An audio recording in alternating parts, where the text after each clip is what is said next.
Hey guys, today we're going to talk about these G-Shock clones of the DW5600E. The Smael video watches that Nut and Fancy reviewed actually is doing very well. So obviously there's a, you guys want to see this stuff, so I decided to do this video and put this one out here as well. The DW5600 is one of the kind of cornerstones of the G-Shock. It's the cheapest, and I think it's the oldest model, or the 5600 is like the modern version of the old G-Shock. And what we have here on the right is a Skmei, and then we have a Sanda on the left. And this Skmei, you can see, has a blue display, but it also comes in red and lighter, like the one on the left. So as much as that blue display is absolutely horrible, I want you to let you know that it's not the only option for that light. That blue sucks terrible, though, guys, just so you know. The only purpose I would ever see for that blue would be if you're some kind of sniper and you didn't want people to see your watch face because it's so dark. But no sniper is going to wear a Skmei. So, alright, so you can see these things are pretty decent sized. They both come with rubber bands. They both have kind of the stainless screw down back. They both have a fairly stout metal clasp, and you can see it looks literally identical, so I wouldn't be surprised if they came out of the same factory. You can see as far as size, face, buttons, these things are pretty close to identical. Functionality is very simple. They all have just that stopwatch, alarm, date set. That's it. That's all you get. Same thing with this guy. You have your, I think the buttons are a little different here. Yep, your light is down here on this one. Only lights up the numbers. And your light is over here, lights up the whole face on this one. So a little difference in that light on those two. Pretty cool. I mean, I like the 5600 for the sole purpose of the display. I like watches that you can read easy. If you can't read it at a glance, I don't want it. I love that display. And in fact, you see a lot of the kind of Casios I get have that very similar date, time kind of thing to it. That is my favorite way for a digital watch. I just want month, date, day of the week, time. Big, readable, no problems. So that fits my needs very well. These are a little thick and chunky, but they're nothing that sticks out really far that's going to catch on things. That edge is nicely bezeled, so it hasn't caught on anything when I've been wearing it. So really kind of happy with that as far as that. I've worn this quite a bit. These are in the rotation and getting worn quite a few times a week. At night, in bed, in the shower. No issues with water yet, but it's a cheap watch, guys. It could lose water, the ability to hold back water any second. That's just the truth. This one here, as I told you guys, I'm really not liking at all. That blue display is just terrible. You know, I wouldn't mind walking around with this thing at night, but, you know, because the light works really good and it looks really nice at light, but daytime it's very difficult to read, and that's a no-go for me. So, you're going to say, Bushcraft, you're such a jerk. You keep buying these clones. Why don't you buy the real thing? I did.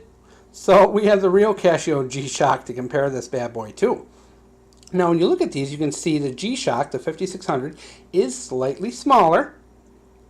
You can see that they're all kind of that same, you know, bezel that goes up and protects the crystal. You can see the bands are very similar. It's got that weird kind of shape to it, you know, that rounded off, nice kind of pleasant shape to it. Same format, same 4-button display. Only major difference, and the thing I don't like about this 5600, the buttons are very recessed. They're very difficult to get to. Major difference, of course, this one has a count up and count down timer. So that's the only kind of major difference with this. The buttons are very difficult to get to, and at night, guys, when I've tried to use and turn on this light at night, it's tough to get. You know, when you're feeling around in the dark, that's a little tough. But it's very bright. It looks really good. But yeah, when you're wearing this on your wrist, guys, it's very difficult to push in the dark. Very. Versus the clone, you know, I could do that with my blindfolded. It's just, you know, granted, this one is not a full light up. It just lights the numbers, like I said. But the buttons being a little more pronounced in this, I do like that a little bit better. Alright, so when you're talking about these clone guys, they keep accuracy. I've been tracking accuracy on these things, and they do, you know, less than a second per day. So you're talking only minutes per year as far as accuracy. And as I said, I've been wearing these in the shower, wearing them when the kids take their baths. I've been wearing them at night, wearing them around the office, out in the yard doing stuff. They haven't broken yet. You know, I hate rubber bands, and it's a complete and total sweat factory with them, so it's not the most comfortable thing. So I really prefer the NATO bands, the kind of canvas nylon bands. So yeah, so I like these. They're a little bigger, you know, a little chunky for what I like and my preference. The size on the actual Casio I think is a little more what I like.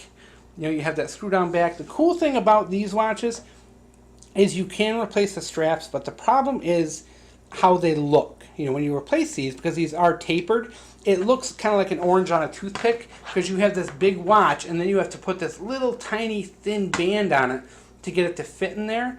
So when you use a NATO strap, it really looks awkward. It does look, like I said, like an orange on a toothpick. So you're kind of stuck with the bands if you want your watch to look nice, which kind of stinks. So yeah, so of these clones, I really like the Sanda one. I think that display is very clear. It's very easy to read. The buttons are really easy to access. Now the Skmei, I'm sure if I had the light display, I would be just as happy with it, but that blue display is awful. The red display looks awful, so I'm not getting, you know, I might buy the Skmei in the light display and maybe just give this one away or sell it or something like that. I'd give it away. So I have it to kind of compare, but yeah, you know, these are not going to be as tough as a G-Shock. They're pretty tough little watches, guys. You know, like, I'm tough on watches. I do a lot. I'm very tough on them, and this, you know, especially seeing the amount of water. You know, you're giving kids baths multiple times a week, my own showers, you know, and then just doing things like dishes and all that around the house. That's a lot of water these things have been exposed to with no issues yet. So they are, to an extent, pretty decent. You know, like when I put a watch on, I don't like to take it off. So, yeah, they're kind of on and they stay. So it does kind of take a bit of a beating. Is it going to take that long-term 10, 20-year beating like a G-Shock? No. But are these things a pretty effective way to get an inexpensive watch that looks nice? Yes. I mean, I think these are a much better option than those, where is it? Than these Smael clones. That's a Sinote clone. I think this is so much better. Look how much nicer that is to read. Look how much better it looks. I mean, what a better option. These are priced about the same, right in that $10 range. I just think if you're going to buy a G-Shock clone, go with the 5600 clones. I mean, this one's okay, but you can look at how much easier this is to read. Yeah, I mean, I like it. Well, I like the 5600. That's the problem, guys. I don't like big, chunky watches.